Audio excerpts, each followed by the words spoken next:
Tell me about your best friend. What words would you use to describe them? Would you say they're loyal, they're kind, they're interesting, chill to hang out with, loving? There's all sorts of words we can use to describe our friends. And for whatever reason, friendship is really a key issue in today's society, right? You hear people talking all the time about real friends, or am I only dealing with all these fake friends? And how can you tell the difference between real friends and fake friends?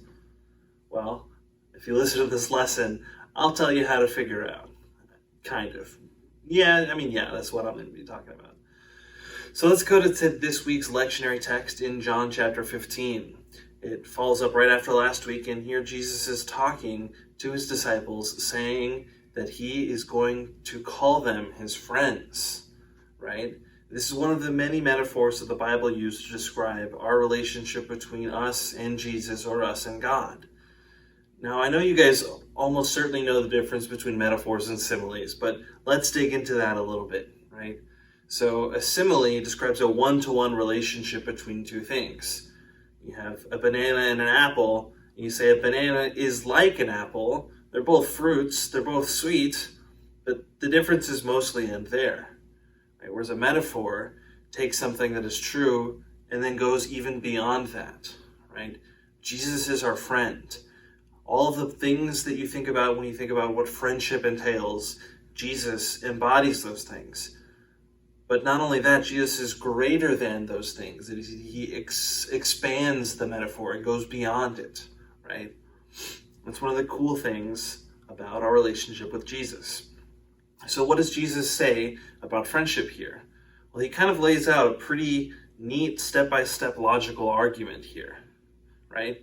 He says, part 1, you're my friends if you do what I command of you.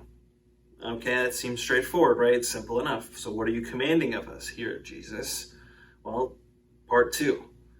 Jesus says that I'm commanding you to love one another, right? He's giving us these commandments so that we can love one another. Okay, so we just have to love one another, and then therefore Jesus will be our friend. Great.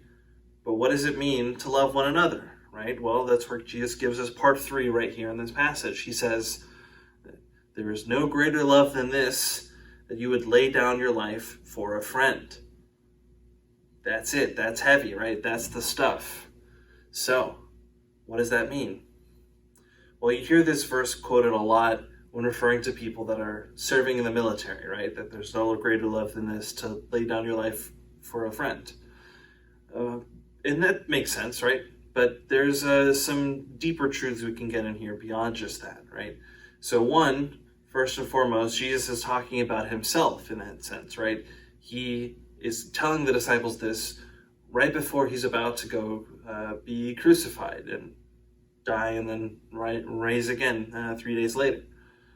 Jesus is talking about himself. He is about to lay down his life for his friends. And we are his friends because we all benefit from his death and resurrection, right? But 2, when we are called to live in the example of Jesus, we're called to be like Jesus, that doesn't necessarily mean we have to constantly be trying to become martyrs or something like that, right? Laying down your life for somebody else can be small. We can imitate Jesus' sacrifice of himself for other people in small ways, right?